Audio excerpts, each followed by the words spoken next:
बहुत बहुत शुक्रिया, थैंक यू सो मच। एक बार फिर से आपका भैया जी कहीं में स्वागत है। बातचीत के सिलसिले को एक बार फिर से जोड़ने के लिए मैं आपके पास, आपके बीच में जी मैं आऊंगा बिल्कुल। आप बैठिए, आराम करिए।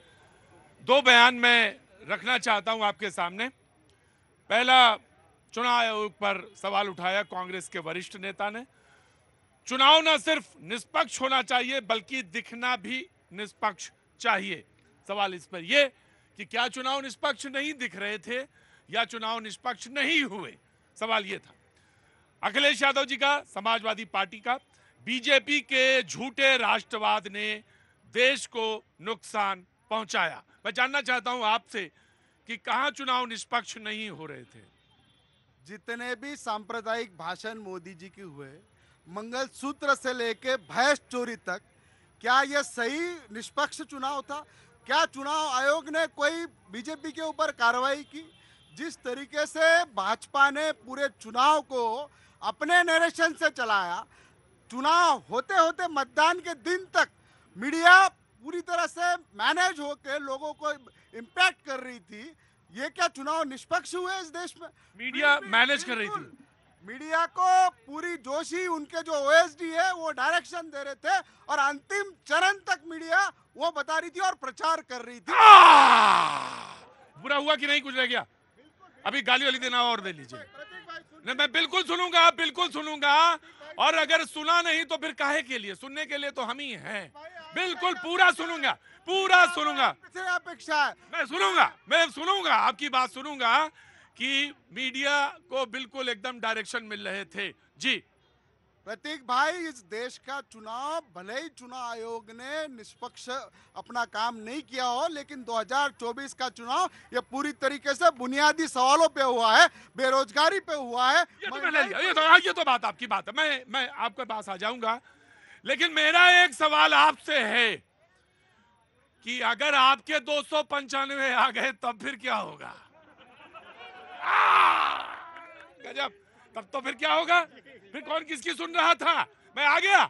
अरे यानी ये सवाल, मेरा बुनियादी सवाल आपसे है कि आप जो कहते हो आपको उसी पे भरोसा नहीं है कि आप 295 लाओगे या नहीं लाओगे, इसी पे भरोसा नहीं है आपको।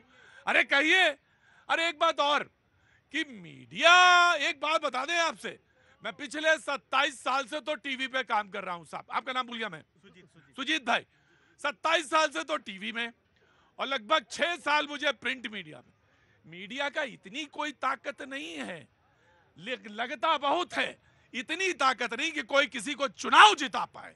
चुनाव हमेशा आपके कार्य, आपके विजन, आपके गोल, आपका दृष्टि और आपकी दिशा निर्देश पे चलता है। चुनाव मीडिया से नहीं। मीडिया क्या, आप क्या पर्दा डाल देता है? पर्दा डाल दिया। वो ऐसा है जी। क्या हुआ? मूर्ख से जैसे बात कर रहे हैं। हाँ? कह रहा है ये मूर्ख जैसी बात करे, पागल है। हाँ? नहीं वो अरे दिमाग, तुम अपना दिमाग ठंडा रखो। क्या है कि वो ऐसा कौन सा पर्दा है जो डाला जा सकता है? क्या कोई ऐसा पर्दा भाई साहब, क्या नाम है आपका? सुमंत कुमार राय। सुमंत कुमार राय अगर कहते हैं कि नहीं, यह सरकार ने काम अच्छा नहीं किया, यह सरकार अच्छा नहीं कर रही थी, यह सरकार ने धोखा दिया किसानों के साथ, इसका इसका इसका, ये जाके ईवीएम पे बटन दबाया है, तो लाख कोशिश करे मीडिया, भैया होगा तो वही जहां बटन दबा के आए हैं, वोट तो वही जाएगा, वो वोट थोड़ी ना बदल जाएगा। तो आपका परसेप्शन क्या है? मीडिया को आप कहते रहो और मीडिया भी मस्त है अपना, चले जा रही है रास्ते पे, चले जा रही। जी नाउ योर चांद। प्रतीक भाई, कल मीडिया की बात नहीं है, बात एक मीडिया एक बात है। जितने भी संवैधानिक संस्थाएं हैं, आज उनके अस्तित्व की लड़ाई है, आज उनके अस्तित्व पे क्रेडिबिलिटी पे उनके क्वेश्चन मार्क है। चाहे वो ईडी हो, चाहे वो सीबीआई हो, चाहे वो इनकम टैक्स हो। देखिए, ये पूरी तरीके से परसेप्शन क्रिएट करने की बात है। जहां तक ईवीएम की बात है, हमने दिल्ली जीता, पंजाब जीता, कर्नाटका जीता, हिमाचल प्रदेश जीता, जहां जहां भी इंडिया अलायंस जीता, जीतने के बाद भी हमने ईवीएम के जो मुद्दा है वो जीतते कैसे है फिर आप? जीतने के बाद हमने मुद्दा उठाया। अगर जीतते कैसे? प्रतीक भाई, 2014 से पहले यही भाजपा ही कह रहे थे। भाई मेरा सवाल का जवाब दिया, आप जीते कैसे? नहीं, ईवीएम से जीते। अरे भाई ये कैसा? ये कैसा बात है? अरे ये भाई ये कैसी बात हुई?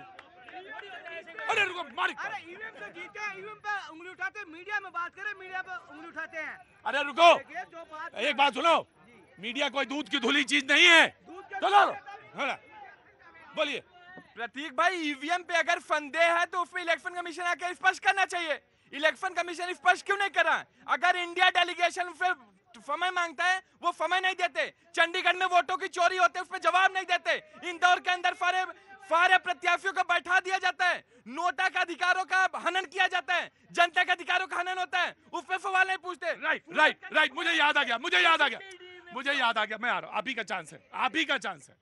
आनंद डोबरियाल साहब ने मुझे अभी एक मैसेज भेजा है, यहाँ आते हैं।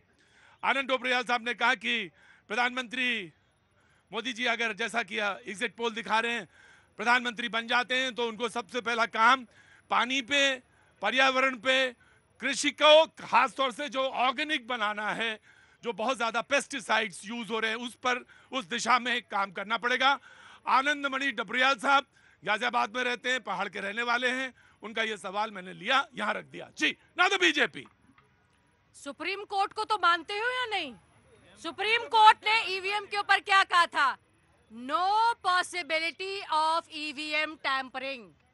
तो ये पूछिए आप और कांग्रेस के लोग, आपके मैनिफेस्टो पे क्या लिखा था? मैनिफेस्टो में इन्होंने लिखा था कि ईवीएम से हम वोटिंग कराएंगे और उसे वीवीपैट के साथ उसको चेक करेंगे। जहां ईवीएम को बेटा जो तुम बार बार पंजाब का उदाहरण दे रहे हो ना, मेरे कान में पड़ रहा है, वो वोटिंग का नहीं है मसला। वो मसला, हाँ मैंने सुन लिया, वो वोटिंग का मसला नहीं है, काउंटिंग का जो तरीका था।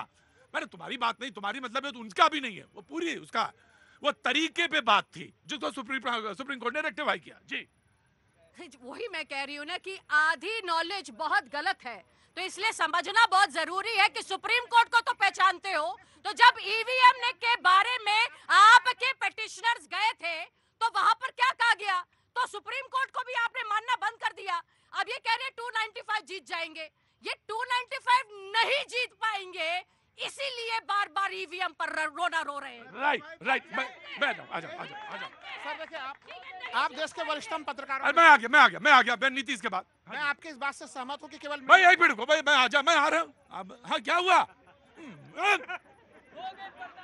सर मैं आपके इस बात से पूर्णतः सहमत हूं कि केवल मीडिया से सरकार नहीं बनती, लेकिन आपको सर पुराना युग याद होगा, जब चुनाव आचार संहिता लागू होता था तो दूरदर्शन पर भी सत्ता पक्ष और विपक्ष के समय बांटे जाते थे सर। उस समय कि 15 मिनट पक्ष के लिए, 15 मिनट विपक्ष के लिए, क्षेत्रीय दलों के लिए 5 मिनट, सबका एक संतुलन की स्थिति होती थी। वो संतुलन की स्थितियां बिगड़ी है, इसके तरफ विपक्ष ध्यान आकर्षण, विपक्ष को ध्यान नहीं मिला। नहीं, विपक्ष को वो स्पेस नहीं मिला जो सत्तारूढ़ पार्टी को मिला, लेकिन उसके बाद पेपर में तो बड़े ऐड थे। वो ऐड की स्थिति, बड़ा अच्छा पॉइंट याद दिलाया। विपक्ष ने जो ऐड तैयार किया वो चंदा और धंधा से संबंधित, उस ऐड को छापने से भी अखबारों ने पहली बार मना कर दिया कि आप ऐड कीजिए, और उसको फिर भी अखबार लेने के अखबार एक बात बता दें आपसे भैया, बाप बड़ा ना भैया, सबसे बड़ा बाप बड़ा ना भैया। और जहां पे बिजनेस हो रहा हो वहां बिजनेस में कोई कुताही नहीं। और इलेक्शन में सारे लोग, जितने मीडिया हाउसेस होते हैं, वहां पे पैसे आते हैं भैया, तो कोई मना नहीं करेगा। आपका भी ऐड चलाऊंगा, इनका भी ऐड चलाएंगे बराबर से। तो देखिए, मूल्यांकन करिए, चीजों का मूल्यांकन करिए, और वही बात कहनी चाहिए जो हक की हो, अच्छी हो। नमस्ते, कहां से आ रही हैं? मैं आ गया भैया, आ गया, कोई बात कहनी हो तो आ जाऊंगा मैं, हाथ उठा लो, आ गया। जी कहां से आ रही हैं?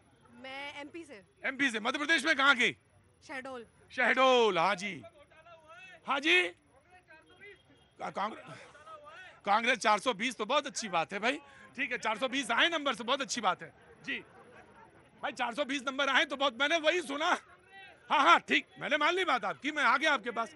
शहडोल की बात सुन लो, आता हूँ आपके पास। जी तो यहाँ रहती हैं या शहडोल में रहती हैं? नहीं, यहाँ रहती हूँ। यहाँ रहती हैं। कुछ कहना है आपको?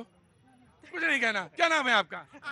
आंचल। बहुत बढ़िया, शो का आनंद लीजिए, जब तक अच्छा लगे तब तक रुकिए, वरना उसके बाद घर पे बैठ के चाय पीजिए। हाँ बाबू जी, नमस्ते। हाँ जी बोलिए। सर, डिजिटल इंडिया का इतना 10 साल के अंदर, पिछले 10 साल के अंदर इतना डेवलपमेंट हुआ है, डिजिटल है, पूरी दुनिया में उसकी चर्चा। आज हम सोशल मीडिया को इतना तवज्जो देते हैं, तो आज के डेट में हम क्या ओपिनियन पोल को तवज्जो क्यों नहीं दे रहे हैं? ये भी तो एक टाइप ऑफ डिजिटल इंडिया का ही रूप है। सर्वे है। अब वो ठीक है, हर आदमी को कहने का, हर आदमी को कहने का एक वो है। जी कुछ नहीं हो गया, कुछ नहीं हो गया। जी जी हाँ जी, इधर इधर बैठिए बैठिए बैठ जाइए। हाँ जी सर मैं कह रहा हूँ जैसे राहुल गांधी बैठ ने जाइए, बोला कि बैठ जाइए, बैठिए।